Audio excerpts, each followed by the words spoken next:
The next thing, you didn't ask this one, but the people say Wahabi. Catch yourself before you say that. Stop yourself.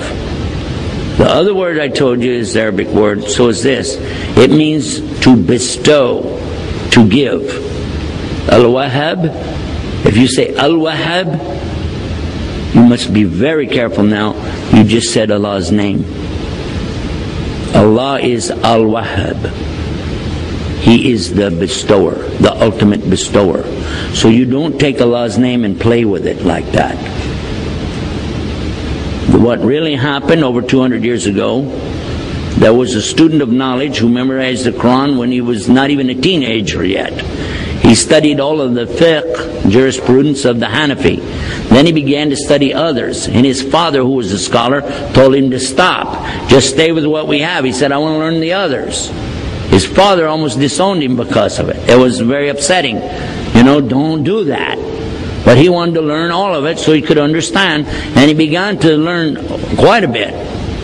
He became convinced that he needed to learn more. And he discovered through this learning that the people of his time were making a grave mistake. I used the right word too, because they were worshiping at graves. They were literally going to graves and calling upon dead people to help them. Righteous people, good people, but they're dead. And even if they were alive, what could they do? They could only make dua for you. Nobody's got any magic. You ask Allah to solve these impossible situations and He can do it. And that's what he was telling the people. And some of those who were making money or getting good position in the community out of these grave worshiping deals took exception to his group because they came in and kicked over all of these monuments on these graves. And of course they had no evidence to support what they did, so instead of dealing with the rationale of why don't you look at what you're doing is wrong, instead they labeled his followers as Wahabi. Why?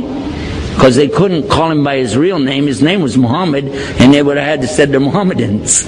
And no Muslim would do that anyway. So they call him Wahabi because his father was Abdul Wahhab.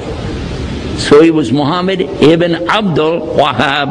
And he wrote a book called Kitab al-Iman. The book, if you read it and take the cover off and you don't know who wrote it, you say, this is a great book. It's very good about the belief in Allah is one and the teachings that come with it. It's kind of like a workbook. It just has a few verses or something and then tells you to go look up the rest of it. And it was given to some scholars who were attacking and saying, these Wahhabi people, so and so on. So what do you think about Kitab al-Iman? It says, it's a bad book, don't read it. It's okay. So they gave him the book without the cover on it. Didn't tell him. He's a scholar. I'm not going to tell you who. Big scholar. Current. He read it and he loved it. He said, this is the aqidah of a real Muslim. The belief system of a real Muslim. And when they said, well, here's the cover for the book. And he went, huh? And he said, astaghfirullah, I made a mistake. Big mistake. All of us need to understand that whenever somebody doesn't want to admit their mistake, it's a lot easier to point and say, he's a Wahhabi. They're so-and-so. They're such and such. Rather than admit what, and we're going to go back and look again at what we said in our speech. The king has no clothes. Ooh. All of us make mistakes. Just admit it. What is the big deal? Only Allah is free of mistakes.